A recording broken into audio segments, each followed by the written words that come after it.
Welcome to UU News, our weekly flash news segment where we talk about the latest and most fascinating current events happening across the universe. I'm Jacqueline. And I'm Sarah. For our first story, we have potential ancient microbial life in Jezero Crater. On September 10th, 2025, a pivotal study published in Nature unveiled tantalizing evidence of potential ancient microbial life on Mars. Conducted by Joel A. Hurwitz and colleagues, the research analyzed data from NASA's Perseverance rover, focusing on the Bright Angel Formation in Jezero Crater, a 3.8 billion year old lake bed. The findings, centered on the Chayaba Falls outcrop sampled as Sapphire Canyon in July 2024, revealed organic carbon and redox active material in mudstones, forming distinctive leopard spots. These features suggest low temperature redox reactions, electron transfers involving iron, sulfur, and phosphorus that could have been driven by microbial metabolism in Mars' wetter past. The presence of organic molecules alongside these minerals mirrors Earth's ancient microbial signatures, hinting at past habitability. However, abiotic processes like volcanic activity or UV-driven chemistry could also explain these findings, making definitive conclusions elusive. The study underscores the importance of the Mars Sample Return mission, which will bring these samples to Earth for advanced analysis. While not conclusive proof of life, this discovery marks a significant step in the search for ancient Martian biology, fueling optimism for future astrobiological breakthroughs. Life on Mars. Again, we found life on Mars. Again!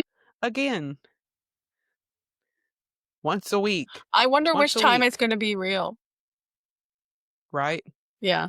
They say we found that like back in the 70s or something and they covered it up. I mean, So we've been doing this approximately since the 70s, we need a couple of tinfoil hats. just for reference there, right?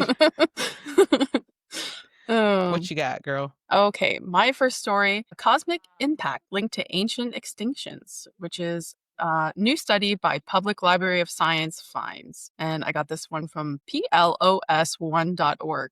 A groundbreaking study published in PLOS1 has uncovered compelling evidence of a cosmic event that may have triggered dramatic changes on Earth 12,800 years ago. Researchers found shocked quartz grains, hallmarks of high pressure impacts in sediments from three key archaeological sites: Murray Springs, Arizona, Blackwater Draw in New Mexico, and Arlington Canyon in California.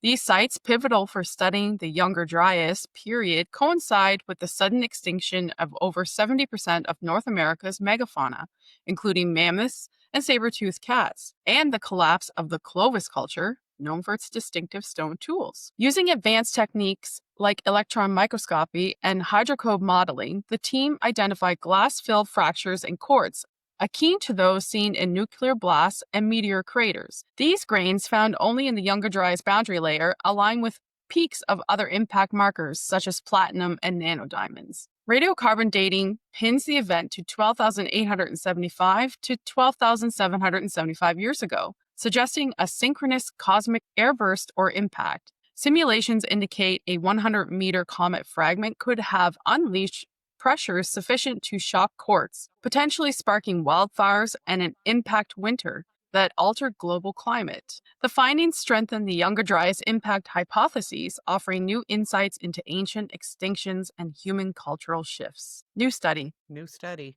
Mm-hmm. It's interesting timing on that impact, I tell you what. I feel like I've heard this story before. Right? It's just so familiar. Where have I heard that? What's your next story, girl? Okay, I have vitamin D's anti-aging potential. Published studied in the American Journal of Clinical Nutrition suggests vitamin D3 supplementation may slow biological aging. This large-scale, double-blind, placebo-controlled trial, say that 3 times fast, involving over 25,000 older adults, found that daily 2,000 IU doses of vitamin D3 help preserve leukocyte telomere length over 4 years. Telomeres, protective caps on chromosomes, shorten with age, contributing to age-related diseases like cardiovascular issues and cancer. Participants receiving vitamin D showed significantly less telomere shortening compared to the placebo group, suggesting a protective effect. The study, led by researchers from Harvard and other institutions, controlled for factors like age, sex, and lifestyle, strengthening the findings. However, the authors caution that while promising, vitamin D is not a fountain of youth. Its benefits are modest, and lifestyle factors like diet and exercise remain critical for healthy aging. The trial's results align with prior observational studies linking higher vitamin D levels to reduce disease risk, but provide stronger evidence due to its randomized design. Further research is needed to confirm long term impacts and optimal dosing. For now, this study highlights vitamin D's potential role in supporting cellular health and mitigating age related decline. So this is scientific proof that it is fine if you want to go in there and make you a giant glass of chocolate milk, because I know I do. Everybody drink your chalky milk. Tell Ricardo that it's fine. I think you two have it covered. Yeah, just we're doing the Lord's work out here drinking all the chocolate milk up. Yes. So, Yes. and you should too. Is there any vitamin D in espresso? I'm just wondering. There is if you put milk in it. Hallelujah. Hallelujah. Hallelujah.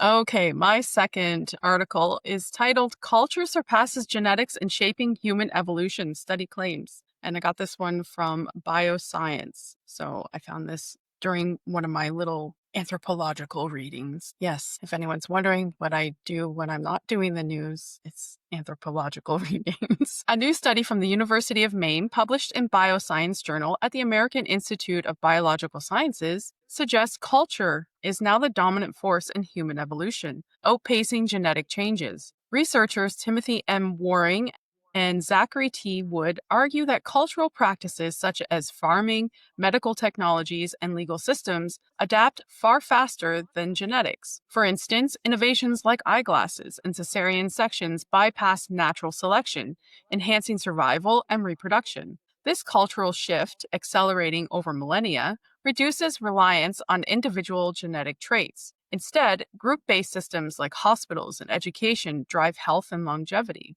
The study posits humans are becoming more group oriented, potentially evolving into societal superorganisms. This transition, evident in agriculture and modern states, reorganizes human individuality. The researchers plan to test their theory with models and data collection, but caution that cultural evolution isn't inherently positive. The findings from the Applied Cultural Evolution Laboratory suggest humanity's future hinges on the adaptability of shared cultural systems. I just found that very interesting. Imagine we don't have to wait for our genetics to adapt us to our environment. We can learn new things. That's exciting. Right, right. We can change our narrative. Little advancements here and there, I would encourage everyone to learn something new today.